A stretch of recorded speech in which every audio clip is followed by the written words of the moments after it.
Sahabat-sahabat agro dimanapun Anda berada, ya mitra-mitra, biang subur alami atau BSA, ya ini adalah biangnya pupuk organik cair, ya. Artinya Bapak Ibu semua di sini pupuk ini adalah bentuknya serbuk, ya seperti yang tertera pada gambar di sini, ya. Seperti ini, ya, dalam kemasan 150 gram, ya. Ini bisa dilihat di sini kemasan 150 gram, ya. Dan ini satu ukuran ataupun satu kemasan, ya, untuk BSA. Nah, kandungannya yang ada di dalam sini mungkin bisa dilihat pada tabel, ya, pada tabel yang ada di kemasan, ya. Kandungannya adalah ada N sedikit, ada P2O5, ada K2O-nya, ya. Kemudian ada kadar airnya dan pH-nya sekitar 8,06, ya. Ini bisa dilihat di bagian labelnya. Kemudian cara membuat lipok, ya. Lipok ini apa? Ya nanti kita sebutkan dulu. Cara menggunakan atau menyemprotkan biang subur alami ini caranya adalah mudah. Kita ambil 3 atau sampai 4 tutup lipok BSA untuk satu tangki ukuran 12 hingga 15 liter air, baru disemprotkan, ya.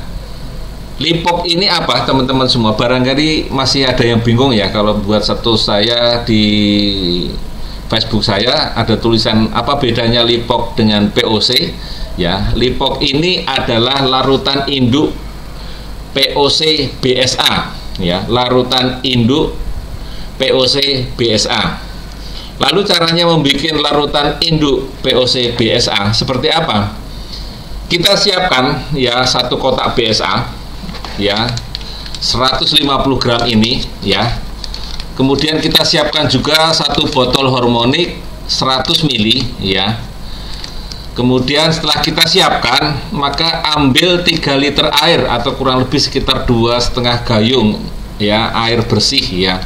Kalau kita pakai gayung 1,5, ya, 1,5 gayung, ya, bukan setengah. Ini 1,5 gayung sudah cukup, ya, 1,5 gayung sudah cukup. Ya, kemudian masukkan hormoniknya terlebih dahulu. Jadi satu botol kecil itu kita masukkan satu botol ke dalam air, ya, kurang lebih sekitar 3 liter, ya. Kemudian diaduk. Nah, baru kita masukkan BSA-nya, ya. Mohon maaf ini, ya, BSA-nya, ya, BSA-nya. Jadi ini tulisannya adalah free top, tapi yang saya maksud di sini adalah BSA-nya, ya.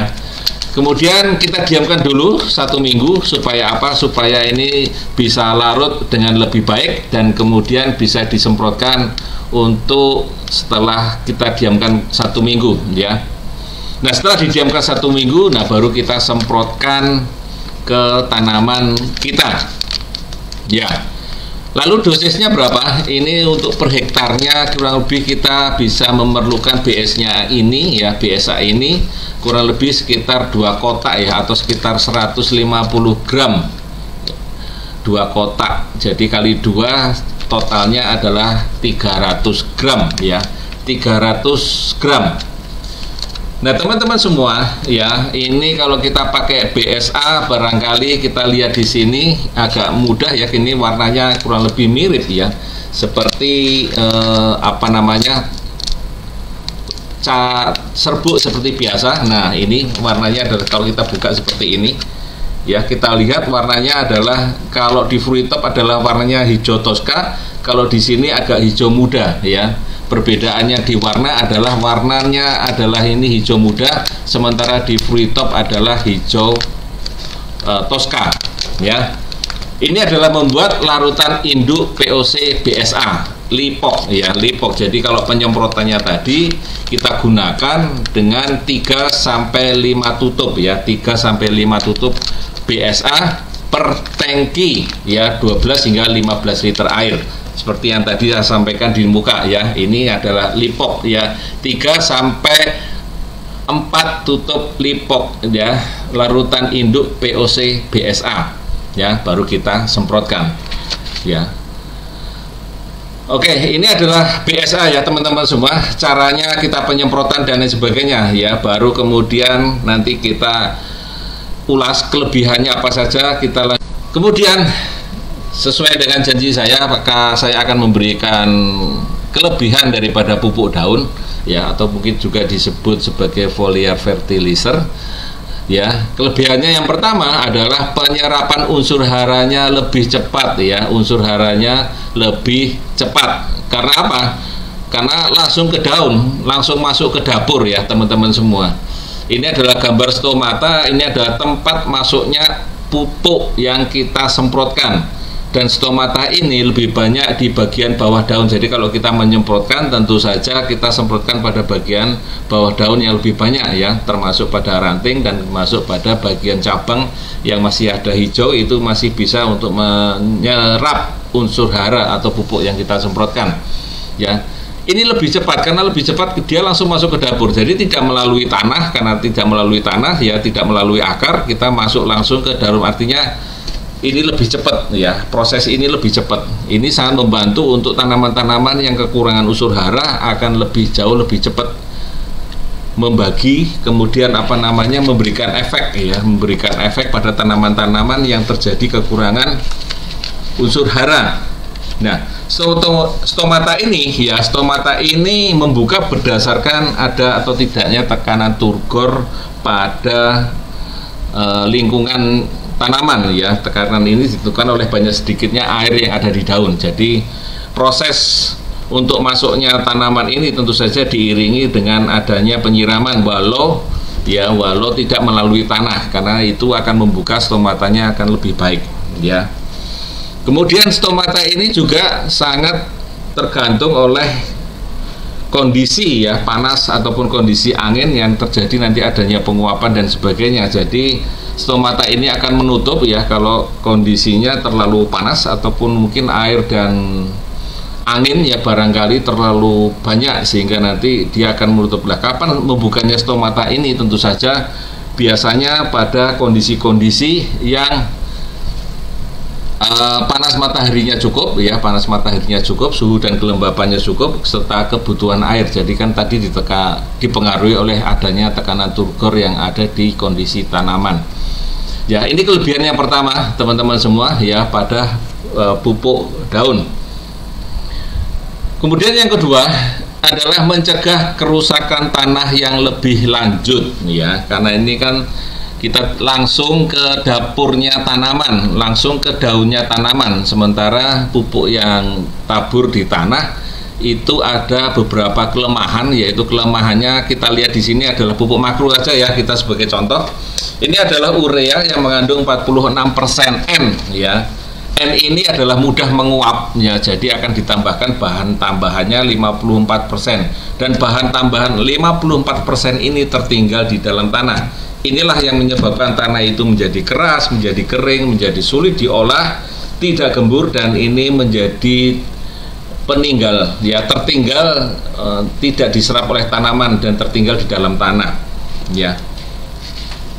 Nah, kemudian pupuk-pupuk yang lain juga demikian akan tertinggal, ada sebagian yang tertinggal di dalam tanah. Ini yang menyebabkan kondisi tanah menjadi keras, kering, sulit diolah dan sebagainya. Ini adalah mencegah kerusakan tanah lebih lanjut. Jadi karena tidak menggunakan pupuk ditabur melalui tanah atau perakaran, maka pupuk daun ini lebih ramah lingkungan, kalau boleh dibilang seperti itu ya. Nah, kemudian ini adalah proses di dalam tanah yang mempengaruhinya cukup banyak ya. Ada pelarutan, ada mungkin pH ya, mungkin kadar air, karena ini ada pelapukan untuk unsur mineral dan sebagainya ya. Pengaruh-pengaruh ini ada di dalam tanah. Untuk di daun tentu saja tidak ada ya, tidak ada endapan ya, kemudian tidak ada proses yang pH yang mengganggu dan lain sebagainya ya. Nah, kemudian itu yang kedua. Yang ketiga adalah kandungan haranya lengkap, jadi bisa untuk menambah nutrisi atau unsur hara ya. Kandungan haranya lengkap atau bisa menambah nutrisi atau unsur hara ya. Untuk BSA ini kandungannya cukup lengkap ya, ada N ada P nya walaupun dalam jumlahnya sedikit.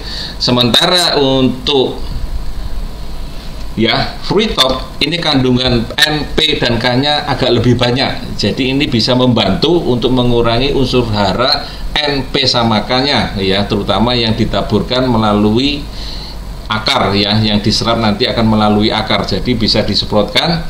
Boleh juga untuk menggantikan free top ya, boleh juga untuk menggantikan power nutrisi maksud saya ya, karena ini kurang lebih hampir sama. Biasanya untuk memudahkan pengiriman dan lain sebagainya, maka free top ini lebih praktis ya, free top ini lebih praktis ya. Kandungan haranya lengkap, jadi kandungan NPK-nya juga lebih banyak. Kenapa ini N-nya juga cukup banyak? Karena ini adalah ada campuran di situnya, ada N, ada P, ada K-nya, dan kita tahu bahwa N ini ya mudah menguap ya, N ini mudah menguap. Dan kemudian kalau kita semprotkan di dalam tanaman ya, ke tanaman, maka unsur N ini dengan kondisi yang cukup maka segera diserap oleh tanaman, maka akan memberikan efek ya bagi tanaman yang kekurangan unsur hara, maka akan cepat terlihat ya, akan cepat terlihat. Kemudian bagi tanaman-tanaman misalnya cabai terserang kutu atau mites ya, atau trap ya, misalnya begitu ya, kutu-kutuan ya dan sebagainya, itu kadang-kadang kita harus potong terlebih dahulu, ataupun yang kuning kita potong terlebih dahulu. Nah, free top ini untuk membantu mempercepat tumbuhnya trubus-trubus baru ya, tanaman-tanaman ataupun daun-daun yang muda lebih baru ya, lebih cepat, karena ini ada kandungannya untuk membantu supaya bertambahnya unsur vegetatif tanaman ya, vegetatif tanamannya akan jauh lebih cepat. Jadi begitu kita ada kutu-kutuan dan bisnya, kita semprotkan ya akarisidanya. Nah, kita semprotkan, kemudian untuk membantu supaya pertumbuhannya tidak tertinggal, maka kita semprotkan dengan menggunakan free top ini. Kalau boleh kita tambahkan di sini ya, kalau boleh kita tambahkan di sini kelebihan kita menggunakan pupuk daun ini praktis ya teman-teman semua, ini praktis ya. Praktis artinya kemasannya juga praktis, bisa dimasukkan ke dalam saku. Kalau untuk ukuran 100 gram ini ya, wadahnya nggak usah dipakai. Kemudian kalau biang subur alami kita bisa gunakan kalau 2 kotak ataupun 3 kotak, cukup praktis ya, cukup praktis. Kemasan cukup praktis, bisa dikirim ke berbagai daerah dengan mudah. Kalau kita kemasan cair barangkali ada kerepotannya di situ, dan ini adalah bentuk kemudahan kita untuk mengirimkan ke berbagai tempat ya. Jadi praktis ukurannya, juga praktis untuk pengirimannya. Ya, baik teman-teman semua, ini ada saya sampaikan sedikit tips penyemprotan supaya efektif ya, efektif. Ya, yang pertama adalah semprotkan di bawah daun, batang ataupun ranting yang terutama yang masih ada hijaunya. Jadi kita tahu bahwa stomata itu terletak di bagian bawah daun, maka untuk lebih efektif penyemprotan itu semprotkanlah di bagian bawah daun ya. Semprotkan BSA-nya di bawah daun, free top-nya di bawah daun. Kemudian atur dosis yang tepat ya. Tadi sudah saya sampaikan ya, 3 sampai 4 tutup lipok BSA ya, larutan induk POC BSA, dan 2 gram per liter air ya, free top-nya. Kemudian gunakan tangki yang bersih dan habis dicuci ya teman-teman semua. Kita gunakan tangki yang habis dicuci, dan sebaiknya kita tidak menggunakan atau mungkin kita pisahkan tangki kita dari tangki herbisida dengan tangki yang untuk pupuk ya. Ini dikhawatirkan tangki yang menggunakan tangki herbisida belum belum bersih, jadi masih barangkali ada bahan yang tertinggal, maka dikhawatirkan tanaman kita nanti menjadi